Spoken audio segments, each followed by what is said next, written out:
దొండకాయ ఫ్రై చేస్తున్నాను. కరివేపాకు వేసాను. దొండకాయ ముక్కలు సన్నగా కోసుకోవాలి. కప్పు శనగపిండి,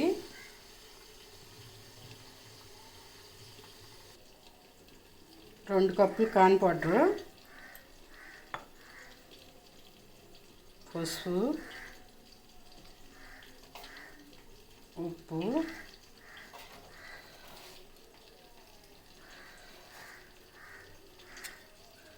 కారం,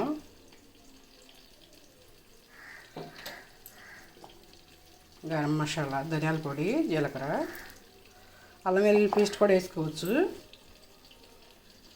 ఇవన్నీ వేసి కలిపేసేయాలి. వాటర్ ఏమి వేయవసరం లేదు.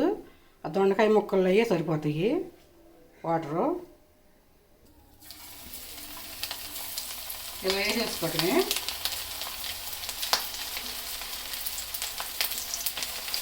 దొండకాయ ఫ్రై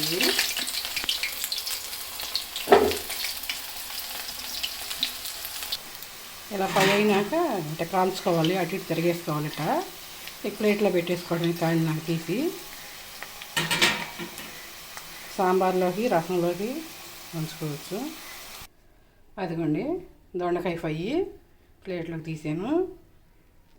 సాంబార్లోకి, రసంలోకి బాగుంటుంది. 1 కప్పు శనగపిండి, 2 కప్పులు వేసుకోండి కార్న్ పౌడరు.